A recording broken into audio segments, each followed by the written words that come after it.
కోడి పందాలతో తెలుగు రాష్ట్రాల సరిహద్దు కిటకిటలాడింది. సంక్రాంతి పండుగ ఉన్న 3 రోజుల్లో కోట్లలో చేతులు మారాయి.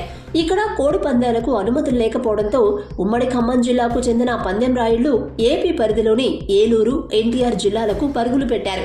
ఏలూరు జిల్లా రావికంపాడు, రాఘవాపురం, కామవరపుకోట, సీతానగరంతో పాటు ఎన్టీఆర్ జిల్లాలోని తిరువూరు, మల్లేల, కాకర్ల, జనార్దనపురం తదితర గ్రామాల్లో కోడి పందాలు భారీగా నిర్వహించారు. కోడి పుంజులపై పందెం కాసే వాళ్లు ఒక్కొక్క పందెంపై 30,000 నుంచి ₹1,00,000 వరకు పెట్టారు. కోడిపందాల స్థావరాలపై పోలీసుల దాడి.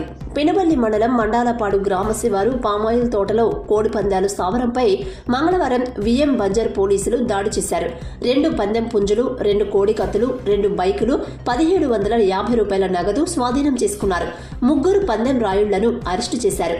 పరారీలో ఉన్న పందెం రాయుళ్ల కోసం పోలీసులు గాలిస్తున్నారు.